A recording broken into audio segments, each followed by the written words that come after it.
Hey friends, welcome back to my channel. My name is Heidi. Thank you for being here.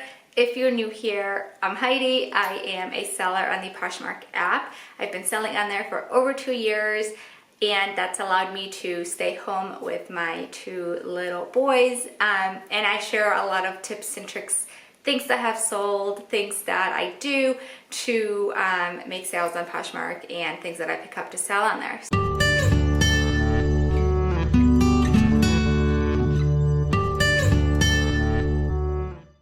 Just a few things to keep in mind if you are considering maybe entertaining the idea of starting to resell things, or if you've started reselling already. So I just want to share a few things that I thought were important to point out and share with you guys.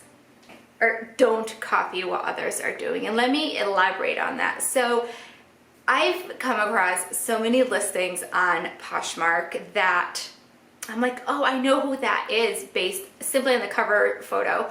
And I click on it and I'm like, oh, that is not the seller who I thought it was. And either A, they tried too hard to copy someone else, or B, they just outright took someone else's picture and passed it on as their own. Whether that was for their cover shot or their full listing photos, it doesn't matter.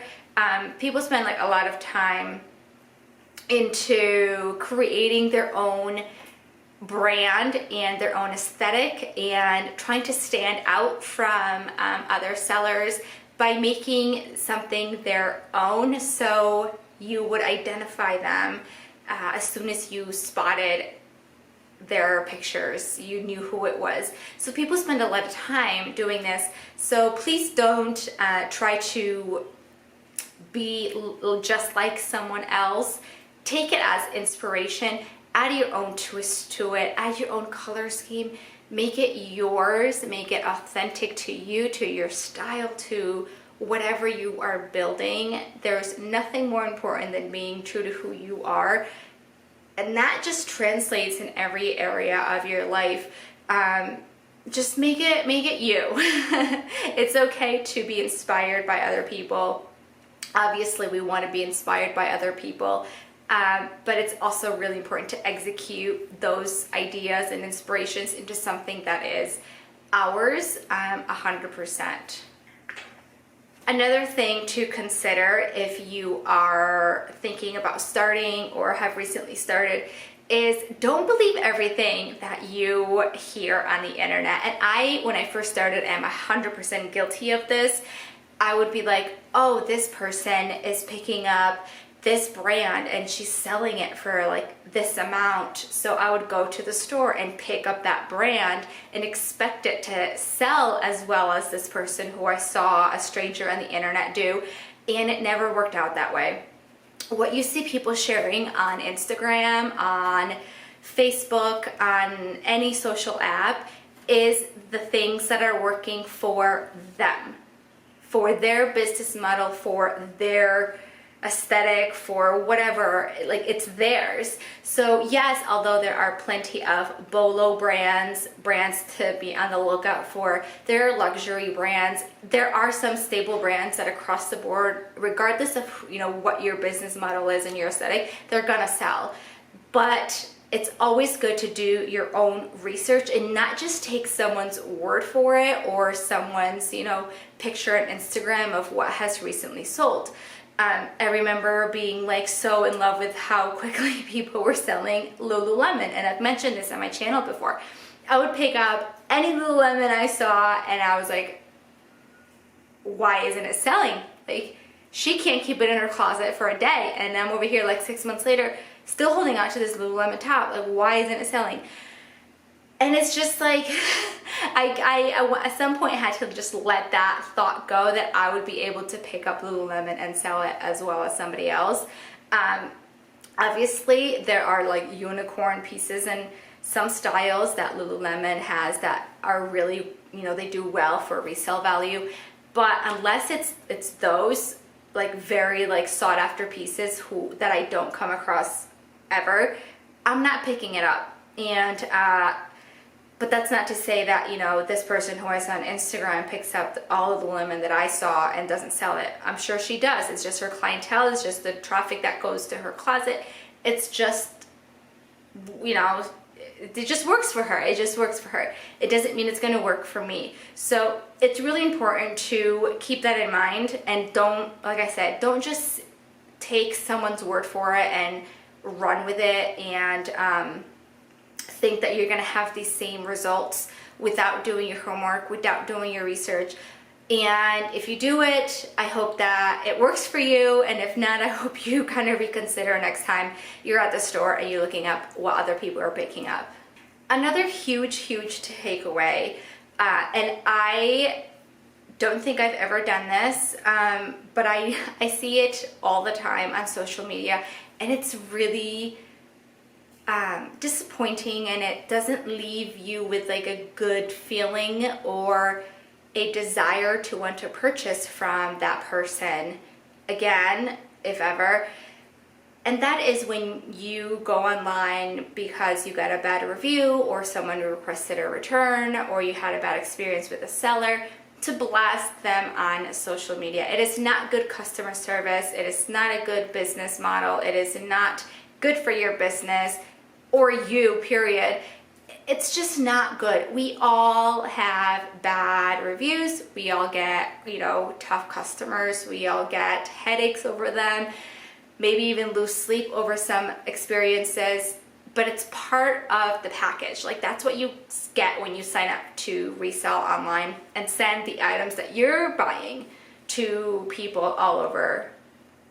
It just comes with the territory.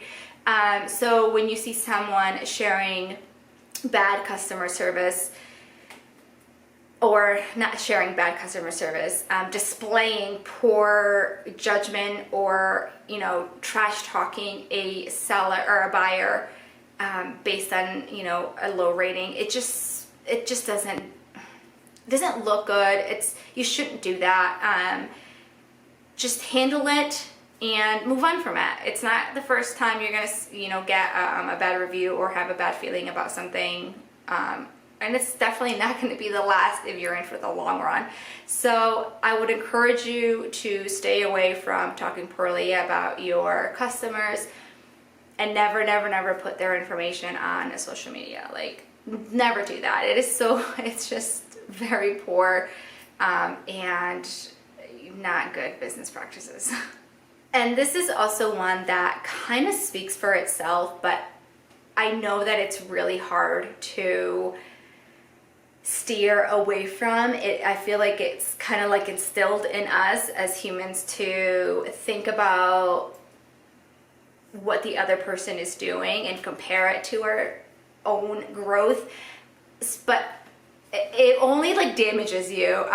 So please don't compare yourself to others. Oh my God, I hear that like so much every day. Someone posts something about comparison and you're like, okay, I get it. Like, I get it. You're just so tired of seeing people saying, don't compare to your friends. Don't compare to strangers. Like, but don't do it.